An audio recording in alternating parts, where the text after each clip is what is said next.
Si un certain nombre d'entre eux ont été officiellement reconnus à l'issue d'une procédure dite de canonisation et nous sont donnés en modèle, l'Église sait bien que beaucoup d'autres ont également vécu dans la fidélité à l'Évangile et au service de tous. C'est bien pourquoi, en ce jour de la Toussaint, les chrétiens célèbrent tous les saints connus ou inconnus. C'est l'occasion de célébrer tous les saints, tous ceux qui nous ont précédés dans l'au-delà, et afin que nous puissions prier pour eux, pour que eux aussi, où ils sont, ils puissent prier pour nous, pour notre sanctification nous-mêmes.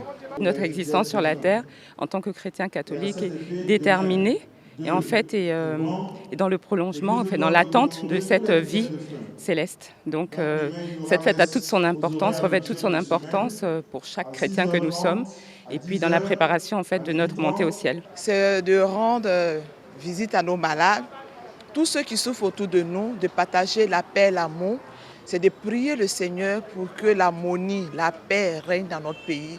Et cette pandémie qui est en train de détruire le monde aussi, puisse être éradiquée et la paix revienne dans le monde entier. Cette fête célébrée ici dans les paroisses Notre-Dame de la Tendresse et Saint-Jean de Cocody est donc aussi l'occasion de rappeler que tous les hommes sont appelés à la sainteté, par des chemins différents, parfois surprenants ou inattendus, mais tous accessibles comme l'indique l'évangile de ce jour dans le livre de Saint Marc. Tous les chrétiens aspirent à cette sainteté.